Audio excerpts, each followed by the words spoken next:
দুর্নীতির অভিযোগে উলুবেড়িয়ায় তৃণমূল কাউন্সিলরের বাড়িতে বিক্ষোভ দেখালেন স্থানীয় বাসিন্দারা। উলুবেড়িয়া পুরসভার ৯ নম্বর ওয়ার্ডের তৃণমূল কাউন্সিলর রীতা বন্দ্যোপাধ্যায় সরকারি প্রকল্পের টাকা তিনি আত্মসাৎ করেছেন বলে অভিযোগ এলাকাবাসী।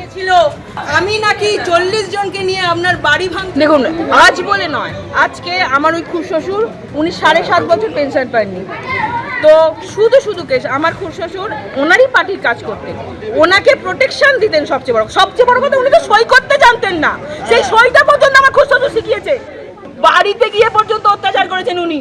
উনাকে কিছু বললেই তো উনি কেস দিতেন। কতজনকে কেস দিয়েছে আপনি জানেন? ধারণা আছে ওনাকে রেপ কেস দিয়েছে, ধারণা আছে। উনি শুধু কেস দিয়েছেন, শুধু কেস। 2021-এ ভোট পরবর্তী সন্ত্রাসের অভিযোগে কলকাতা পুলিশের এসআই সৌমেন কাঞ্জিলাল তাকে গ্রেপ্তার করা হয়েছে। এই সৌমেন কাঞ্জিলাল যাকে গ্রেপ্তার করা হয়েছে 5 দিনের পুলিশ হেফাজতের নির্দেশ দিয়েছে আদালত। সৌমেন কাঞ্জিলালের ছেলে সম্বিত কাঞ্জিলালও গ্রেপ্তার বারাসাত 1 নম্বর পঞ্চায়েত সমিতির সদস্য রাজু দত্ত। কাশিমপুর গ্রাম পঞ্চায়েতের তৃণমূলের প্রধান মেঘনাথ দাসও গ্রেপ্তার। কলকাতা পুলিশের এসআই সৌমেন কাঞ্জিলাল আইএনটিটিইউসিরও নেতা। বারাসাত কোর্টে তোলার সময় ধৃতদের দেখে চোর চোর স্লোগান দেওয়া হয়।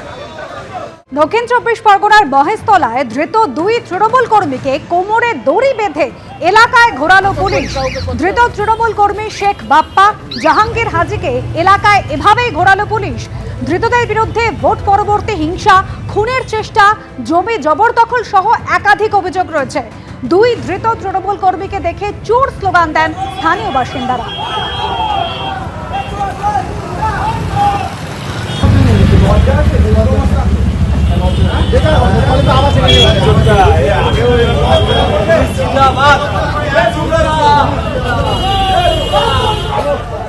আর এর আগে গত সোমবার হাওড়ার শিবপুরে তৃণমূল নেতার কোমরে দড়ি বেঁধে রাস্তায় ঘোরায় পুলিশ।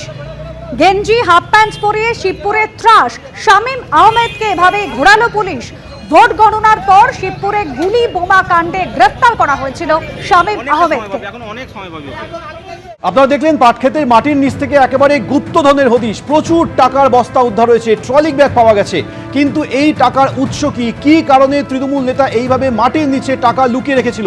সরাসরি কথা বলবো। আবির দত্ত আমাদের সঙ্গে রয়েছেন। আবির, গ্রামবাসীদের অনেকে অভিযোগ করছেন যে আবাস পাইয়ে দেওয়ার নামে নাকি কাটমানি নেওয়া হতো। তাহলে কি সেই কাটমানির টাকাই এইভাবে লুকিয়ে রাখা হয়েছিল? দেখো, প্রত্যন্ত এই অঞ্চল শুধুমাত্র এখানে চাষবাস করার মানুষ থাকেন এমনই শুধু নয়, তার সঙ্গে সঙ্গে অনেকে এখানে ঝড়ে বেশ কিছু জায়গা এখানে বিধ্বস্ত অঞ্চল, এবং সেখানে ত্রিপলের জন্য যারা হাহাকারও লেগে গিয়েছিল এমনও কিন্তু শোনা যাচ্ছে এখানে কান পাতলেই। একজন স্থানীয় বাসিন্দা রয়েছেন, তার সাথে কথা বলবো। আপনি ত্রিপল চাইতে গেছিলেন? আমাকে ত্রিপল দেয়নি। কি বলেছিলেন? বলছে ত্রিপল নেই। ঘর পেয়েছিলেন? না, ঘর পাইনি, ঘরও পাইনি। টাকা নিয়েছে। কে টাকা নিয়েছে? চেয়ারম্যান। কত টাকা? শুভঙ্কর ভট্টাচার্য, 30,000। আপনি কি করেন? আমি চাষবাস করি। একজন কৃষক, তিনি স্পষ্টত বলছেন যে চেয়ারম্যান কিভাবে 30,000 টাকা তার থেকে নিয়েছেন, তাকে ঘর দেওয়া হয়নি। তিনি যখন ত্রিপল চাইতে গেছেন সেই ত্রিপল তাকে দেওয়া হয়নি। কিন্তু কোথায় পাওয়া গেল এগুলো? গতকাল পাওয়া গেল প্রচুর সংখ্যায় ত্রিপল তার কম্পিউটার সেন্টার থেকে, সেখান থেকে পাওয়া গেল 80 লক্ষ টাকা। আজকে দেখা যাচ্ছে মাটি খুঁড়ে বস্তায় বস্তায় টাকা উদ্ধার হচ্ছে। কাদের টাকা নেওয়া হয়েছে? যে অঞ্চলে আমরা দাঁড়িয়ে আছি সেই অঞ্চলে একজন ব্যক্তি আমাদের দেখে এসে সামনে এলেন। তিনি স্পষ্টত বলছেন যে তার কাছ থেকে টাকা নেওয়া হয়েছে এবং তিনি পাননি তার ঘর। এমনকি তিনি বলছেন যে ত্রিপল চাইতে গেছেন, একটা ত্রিপল সম্পূর্ণভাবে যারা বিপর্যস্ত থাকেন ঝড়ে বা বন্যায় তাদেরকে সাহায্যের জন্য দেওয়া হয়। সব জায়গাতেই এটাই নিয়ম, এবং সেই ক্ষেত্রে এই যে ত্রিপল মজুত করে রাখা হয়েছে, কিন্তু যিনি চাইছেন তিনি পাননি, অথচ উদ্ধার করে এখন পাচ্ছে পুলিশ।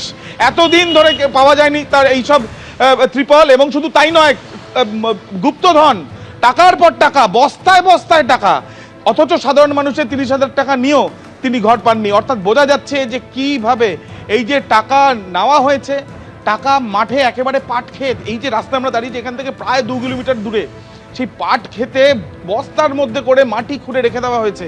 অর্থাৎ এই যে পরিকল্পনা, সেই পরিকল্পনা কতটা মারাত্মক এবং সাধারণ মানুষের অধিকার কিভাবে হরণ হয়েছে সেটাই কিন্তু পড়তে পড়তে স্পষ্ট হচ্ছে। আবির, ধন্যবাদ। এবিপি আনন্দ, এগিয়ে থাকে, এগিয়ে রাখে।